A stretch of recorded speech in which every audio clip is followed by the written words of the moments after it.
ജോസിന് എന്തോ ഐഡിയ പറയാണ്ട് എന്താ ജോസേ? ഒരു നാടിനെ മനുഷ്യന് ആ നാട്ടിൽ ജീവിക്കുന്നവർക്കും പുറത്തുനിന്ന് കടന്നു വരുന്നവർക്കും ഇംപ്രസീവായി തോന്നുന്ന മട്ടിൽ രൂപപ്പെടുത്തുക എന്നുള്ളതാണ്.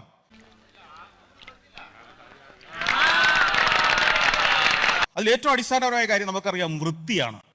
എന്താ ശരിയല്ല മാവ? ശരിയല്ലെന്ന് എടോ, ശരിയല്ലെന്ന് പറയണോ? പിന്നെന്താ പ്രശ്നം? വൃത്തി എന്ന് ഞാനിത് പറയുമ്പോ എന്റെ ഒരു അനുഭവത്തിൽ നിന്ന്, അല്ലെ പല അനുഭവങ്ങളിൽ നിന്നാണ് ഞാൻ ഈ പറയുന്നത്. ഞാൻ ഇന്ത്യയിൽ നിന്നാണ് യാത്ര ചെയ്ത് എത്തുന്നത് എന്ന് പറയുന്ന പല ഘട്ടങ്ങളും എനിക്ക് എന്റെ യാത്രകളിൽ ഉണ്ടാവാറുണ്ട്. സ്വാഭാവികം. 1-2 ദിവസം ഞാൻ ചില വിദേശികൾക്കൊപ്പം അല്ലെങ്കിൽ വിദേശ നാടുകളിലെ ചില സുഹൃത്തുക്കൾക്കൊപ്പം ഒന്നിച്ച് ജീവിച്ചു കഴിഞ്ഞാൽ അവരുമായിട്ട് ഒരു സൗഹൃദമായി കഴിയുമ്പോൾ, അല്ലെങ്കിൽ ഒരു സ്വാതന്ത്ര്യം അവർക്ക് എന്നോട് ഉണ്ടായി കഴിയുമ്പോൾ അവരെന്നോട് ചോദിക്കാറുള്ള ഒരു ചോദ്യമുണ്ട്, നിങ്ങളുടെ നാടും നഗരവും ഒക്കെ എന്താ ഇപ്പോഴും ഈ വൃത്തികേടായിട്ട് കിടക്കുന്നത്? ഒരു വൃത്തിയില്ലാത്ത എന്തുകൊണ്ടാണ്?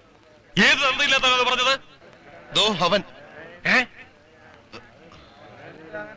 ഇന്ത്യക്കാരൻ എന്ന് പറഞ്ഞാൽ വൃത്തിയില്ലാത്ത ഒരു ജനസമൂഹം എന്നൊരു ചിന്തയുണ്ട്.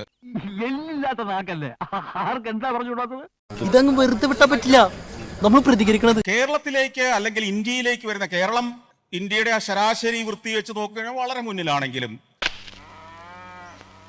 സമ്മതിച്ചേ ആണല്ലോ. എനിക്കത് അറിഞ്ഞാ മതി. വൃത്തിയില്ലായ്മ നമ്മുടെ ഒരു മുഖമുദ്രയാണ് എന്ന് ലോകം ചിന്തിച്ചിട്ടുണ്ട് വലിയ തോതിൽ. നമ്മൾ 3 നേരം കുളിക്കുന്നവരാണ്, നന്നായിട്ട് പൗഡർ ഇടുന്നവരാണ്, പൊട്ടു തൊടുന്നവരാണ്, ശരിയൊക്കെ തന്നെയാണ്. പക്ഷെ വൃത്തിയില്ലാത്ത ജനം എന്നൊരു തോന്നൽ ലോകത്തിന് നമ്മളെ കുറിച്ചുണ്ട്. ഇനി ഇത് പറഞ്ഞു നടക്കുന്നവരെ ഞങ്ങള് കായികമായും നിയമപരമായും നേരിടും. അപ്പോ പുതിയ തലമുറ പോലും വിദേശ രാജ്യങ്ങളിലേക്ക് ചെന്ന് ഇവിടുന്ന് പോയവര് അവൻ ചെന്നിട്ട് ആദ്യം ഇങ്ങോട്ട് ഇടുന്ന വാട്സപ്പ് മെസ്സേജ് അല്ലെങ്കിൽ അവന്റെ സോഷ്യൽ മീഡിയയിൽ ഇടുന്നത് കണ്ടോ ഇവിടെ ഒക്കെ എത്ര വൃത്തിയാണെന്നാണ്.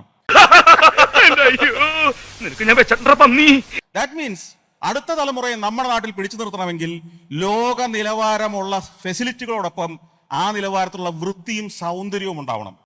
എത്ര മനോഹരമായ നടക്കാത്ത സ്വപ്നം.